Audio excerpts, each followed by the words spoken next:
dalam kondisi seperti ini Ustadz, di mana saudara-saudara kita di Palestina ini terus-terusan digempur oleh Zionis Ustadz. Ini kenapa sih Ustadz negara-negara Islam ini tidak bersatu, habis itu kita serang balik mereka ini Ustadz? Tafadhol Ustadz. Baik, saya jawab dari dua sisi ya.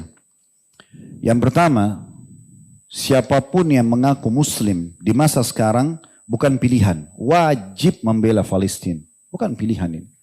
Ini bukan pilihan. Dan bukan saatnya sekarang mencari-cari mungkin karena ini, mungkin karena itu. Umat Islam lagi dibantai. Mau umat Islam yang dahulu menyerang atau tidak, itu tidak ada urusannya. Sekarang umat Islam lagi diserang dan mereka sedang membela dirinya. Kondisi teman-teman kita sekarang di Palestina mirip waktu kita dijajah sama Belanda. Bagaimana kalau kita orang Indonesia tiba-tiba melawan dan memberontak terhadap pemerintah Belanda pada saat itu? Kita disalahkan? Tentu saja tidak. Negara kita kok. Tanah air kita dirampok. Nah begitu keadaan orang Palestina. Jadi walaupun sekarang ada banyak orang di media mengatakan, oh kan orang Palestina yang duluan menyerang. Loh mereka dijajah. Masa kita dulu kalau kita serang Belanda karena mereka jajah lalu kita disalahin? Kan lucu kan? Kan tidak mungkin. Jadi ini bukan opsional sekarang. Bukan mengatakan, oh itu bukan masalah saya. Nggak bisa, wajib. Allah akan tanya kita. Per individu, apa yang sudah kamu lakukan buat saudaramu di sana? Minimal dengan doa. Hanya angkat tangan modalnya. Berdoa memuji Allah lalu memuji salawat kepada Nabi SAW. Doakan agar Allah berikan kepada mereka solusi. Begitu juga dengan Allah binasakan musuh-musuhnya. Karena memang Nabi SAW mendoakan kebinasaan buat musuh. Ya. Ini satu sisi. Jadi tidak boleh kita sekarang menganggap ini bukan masalah kita. Ini masalah umat Islam. Kita ini harus seperti satu jasad kata Nabi SAW. Kalau satu luka, jari kita kena pisau misalnya, kata Nabi SAW seluruh jasad itu akan demam. Harusnya begitu. Siapapun muslim di muka bumi ini syahadat dari keturunan suku manapun, tinggal di wilayah manapun, kapan dia terganggu, maka sudah harus kita bela. Ada seorang wanita di ujung perbatasan negeri Persia di zaman Khalifah Mu'tasim, salah satu Khalifah Abbasi. Dia rupanya perempuan ini lagi jalan lalu ketemu dengan 3 orang tentara Persia. Tiba-tiba tentara Persia itu menarik jilbabnya, kemudian menggebukin, memukul wanita ini. Lewat seorang muslim di situ, muslim ini merasa tidak mampu membantunya, tapi dia dengar perempuan ini mengatakan wa Mu'tasimah. Maksudnya, hai Mu'tasim, tolong saya. Perempuan itu berkata, dan di situ wilayah jauh sekali dari umat Islam, wilayah kekuasaan mereka. Maka si laki-laki ini, dia naik keledainya menuju ke ibu kota kerajaan dinasti Abbasiyah di Irak. Jauh sekali. Perjalanannya mungkin memakan waktu 1 bulan untuk sampai ke sana. Dia izin ketemu sama Mu'tasim, diizinkan lalu dia sampaikan. Saya dengar di sana, saya lihat sendiri dengan mata kepala satu orang muslimah. Ditarik jilbabnya, digebukin sama tentara Persia. Enggak pakai nunggu Mu'tasim itu. Enggak pakai nunggu. Langsung dia siapin pasukan, serang wilayah itu. Taklukkan, tundukkan. Walaupun musim dingin pada saat itu, mereka bertahan sampai 40 atau 50 hari. Untuk menembus benteng itu karena muslim tadi dicoreng kehormatannya. Jadi memang kondisinya nggak bisa kita main-main kalau sudah agama yang dicoreng, ikhwan akhwat sekalian, gitu kan? Kita sekarang harus peduli dengan doa kita peduli dengan harta kita sekarang cukup banyak lembaga-lembaga yang mengumpulkan donasi, menyumbang semampu kita gitu.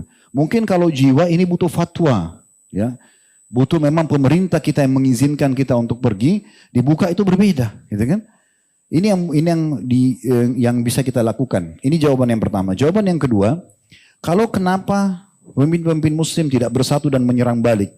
Ini jawabannya bukan di tangan saya, ikhwan akhwat sekalian. Jawabannya ada di tangan para pemimpin itu. Yang akan diminta tanggung jawab pada hari kiamat. Semua pemimpin muslim sekarang akan diminta pertanggungjawaban hari kiamat.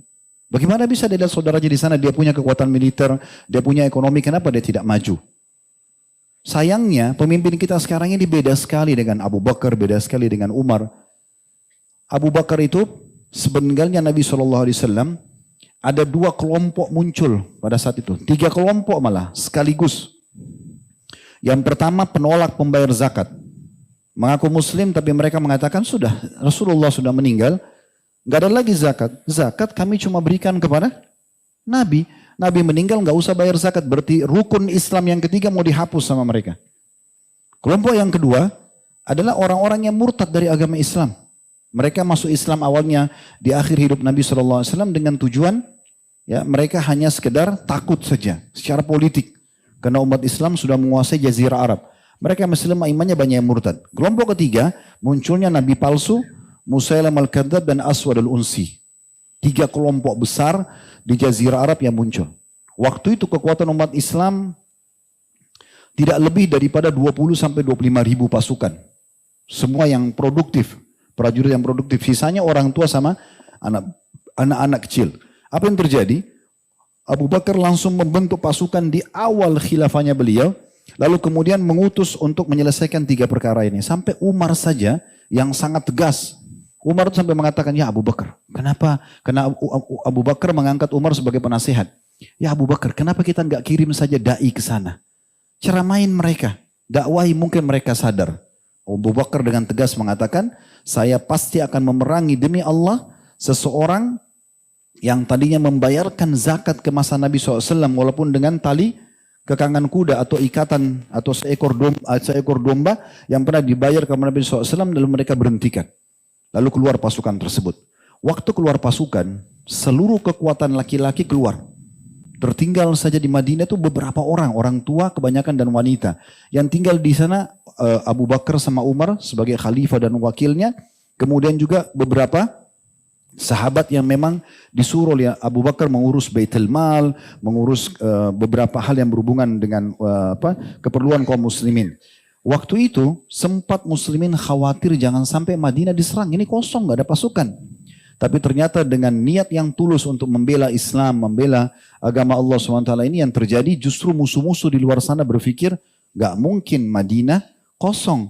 Gak mungkin Raja Muslim mengutus pasukannya sementara membiarkan kandang dia sendiri Madinah itu kosong. Maka dengan itu mereka khawatir menyerang Madinah dan akhirnya Allah berikan kemenangan di tangan Abu Bakar. Dan ulama mengatakan jasa Abu Bakar yang luar biasa di masa hidupnya walaupun cuma 2 tahun dia telah menyelesaikan 3 perkara besar ini. Perkara pertama adalah semua penolak zakat diperangi dan harus tunduk kepada hukum Allah dan rukun Islam tidak jadi dihapus oleh mereka. Orang-orang yang murtad diperangi. Itu juga dengan para nabi-nabi palsu semuanya diperangi, akhirnya 2 orang ini Aswad al-Unsi dan Musailam al-Kadzdzab meninggal di masa dia.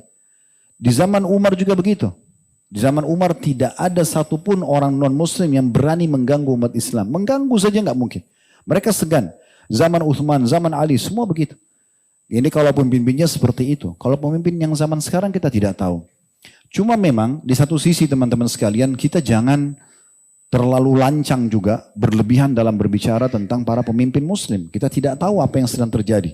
Kita kan ini orang luar ya. Mereka yang sedang berada di satu ranah politik itu kita tidak tahu. Mungkin ada pertimbangan-pertimbangan tertentu di mana mereka belum menyerang. Kita tidak tahu apa yang sedang terjadi. Tapi kita berharap Allah berikan mereka hidayah sehingga mereka peduli.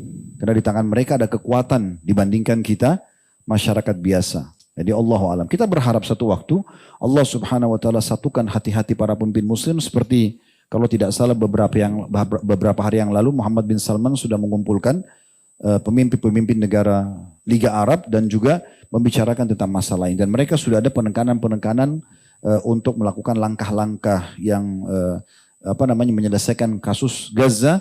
Saya lihat sendiri cuplikan sudah ada pesawat-pesawat yang terbang ke Gaza langsung membawa makanan, membawa obat-obatan, membawa mobil ambulan. Dan mereka berhasil dari Kuwait, dari Saudi dan beberapa negara itu sudah ada langkah. Cuma mungkin tidak terpublish di media secara umum.